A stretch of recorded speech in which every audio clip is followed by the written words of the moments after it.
Olá, começamos hoje falando sobre a fonte de mão de obra escrava para as colônias da América, mormente o Brasil, terra em que vivemos, né? Desta blague de Pedro Álvares Cabral, que nem te queria descobrir, como já disse certa vez o poeta Fernando Pessoa.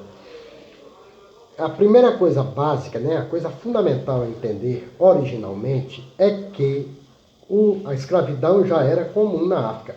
Eu canso de dizer isso em sala de aula, mas parece que eu estou falando grego ou quem sabe polonês. Que os alunos parece que não entendem isso. A escravidão não tem nada a ver com a cor da pele. Originalmente, a escravidão é de quem ganha a guerra sobre quem perdeu. Na Grécia, eles tinham escravos brancos. Os romanos tinham escravos brancos, tinham escravos negros. Entendeu? A escravidão é de quem ganha sobre quem perde. É isso. Então, muito antes mesmo da expansão islâmica no norte da África e depois entrando mais pelo interior, já havia escravos na África. E como lá não havia brancos nem amarelos, os negros escravizavam os negros. O conceito de África, como bem esclarece o professor Alberto da Costa e Silva no seu livro extraordinário, Um Rio Chamado Atlântico, os negros da África não tinham consciência da África, eles tinham consciência da tribo. Então uma tribo é inimiga da outra. Então uma tribo fazia guerra com a outra e escravizava. E muitos já vendiam, antes dos portugueses chegarem, porque os portugueses chegam na África em 1415, mas eles começam mesmo a escravidão ali por volta de 1434, talvez, quando surgiu a primeira feitoria portuguesa ali pelo interior da África e tal, as margens do rio Zambeze, tons desses aí. Mas antes mesmo disso, muitos reinos como Mali, Daomé, enfim, já vendiam escravos para os comerciantes que cruzavam o Saara para revender esses escravos para os muçulmanos do norte da África. Então, quando os portugueses chegaram, a escravidão, portanto, já existia. Ah, professor, então os negros escravizavam os negros, como os gregos escravizaram brancos, brancos escravizando brancos. Isso é uma bobagem.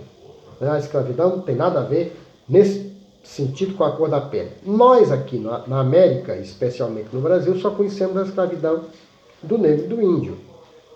Principalmente a do negro, né? A do índio durou pouco tempo, porque o índio não tinha valor comercial. O negro tinha, porque era uma mercadoria que vinha da África. Então, ao vir da África para o Brasil, eles davam lucro ao comerciante, ao rei de Portugal, até a igreja ganhou dinheiro com isso, né? Naquele tempo. Muito bem. Então, quando os portugueses estabeleceram, por volta de, acho que é 1482, onde hoje é a República de Gana, o Castelo de São Jorge, que depois acho que ficou conhecido São Jorge da Mina, Negro da Mina, né? Que ainda hoje os negros falam muito, a tradição histórica brasileira. Negra Mina, quer dizer, a negra que veio da mina, São Jorge da Mina. Era um castelo que chegou, segundo se acredita, eu acho que foi mais, mas enfim. Entre 1500 e 1535, esse castelo negociou, apreendeu, manteve para revender algo entre 10 a 12 mil negros escravos. Eu acho que foi mais, mas com o tempo foi piorando, né? Então os grandes reis africanos começaram a fazer negócios com os portugueses, obtendo tecido, cobre, em alguns casos até armas. Isso fazia desses reis sal, né? No caso aqui português, em algumas regiões da África, fumo, rolo de fumo, cachaça. Dava a esses reis africanos um poder muito grande. Então, eles aumentam suas guerras contra seus rivais. E aí, quanto mais guerra é feita, meu querido, mais escravo está disponível para ser vendido. Então isso aumenta a escravidão. Então a escravidão que era tribal se torna uma escravidão internacional, e aí o Brasil deve ter recebido, sei lá, algo entre 3 milhões e meio e 5 milhões de negros até o fim da escravidão no final do século XIX. Bom, os negros, uma característica dos negros quando foram desterritorializados e se criou a grande diáspora negra que espalhou os negros pelo continente americano, os negros que chegaram na América, e aqui nós temos que falar os do Brasil, eles trouxeram consigo seus deuses, suas religiões, né? Porque nem todas as religiões têm deuses específicos, enfim, suas crenças, até muçulmanos vieram, né? Os negros malês eram islamizados, sudaneses islamizados. Então eles trouxeram sua fé. E aqui isto era proibido, os negros tinham que acreditar no catolicismo. Então os negros eram obrigados a esquecer seu nome. Como é seu nome? Conta que não tem porra nenhuma. Seu nome de agora em diante é Antônio. Aí o pobre do negro tinha que aceitar um nome que não era dele, uma religião que ele desconhecia, e ele odiava tudo isso, é óbvio. Então eles perceberam muito cedo que eles tinham que ser sutis para manter sua fé. Então eles passaram a fazer o sincretismo religioso. Eles passam a aceitar o santo católico, mas eles rezam olhando para a estátua do santo católico, mas pensam no orixá da Umbanda, do Candomblé, que são os principais nesse caso, né? Nesse caso específico. Então, por exemplo, os negros rezavam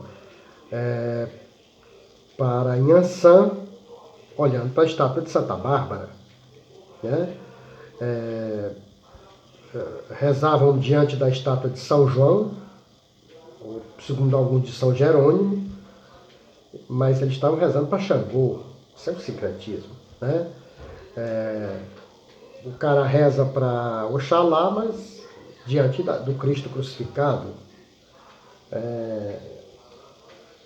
O cara reza para Iemanjá, faz oferendas para Iemanjá, mas ele diz que está fazendo para Nossa Senhora das Candeias, ou Nossa Senhora dos Navegantes, ou ainda, quem diga, Nossa Senhora da Conceição, né?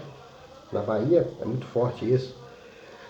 O cara reza para São Jorge, o guerreiro, mas ele está pensando no Deus da guerra, Ogum, né? Oxum é Nossa Senhora das Dores, Ossan é São Francisco de Assis, e por aí vai. Então você tem essas misturas. Santa Marta é Uê. Quer dizer, isso é o que a gente chama de sincretismo religioso. Foi uma forma que os negros encontraram para preservar suas crenças, uma forma inteligente. E está aí até hoje as religiões africanas, afro-brasileiras, né? Além disso, trouxeram também seus ritmos e seus quitutes. O cara traz a semente, o ebó, né? Que é obá, desculpe, que é a semente da palmeira que dá origem ao dendê, e aí tudo fica, né? Aí vão se misturando, e o dendê é extraordinário, né? Foi o óleo do dendê que é trazido pelos negros. Então essa mistura, os negros fizeram uma mistura, a cultura deles com a cultura do índio, do branco, gerou o que a gente chama de cultura afro-brasileira, que é importantíssima e que faz parte da nossa cultura como pessoas, como brasileiros. Nós não podemos negar isso, e quem tentar negar isso, me desculpe, é imbecil. Né? Não se nega a história de um país. Não se pode negar. E os negros estão na base da formação da civilização brasileira. É isso aí.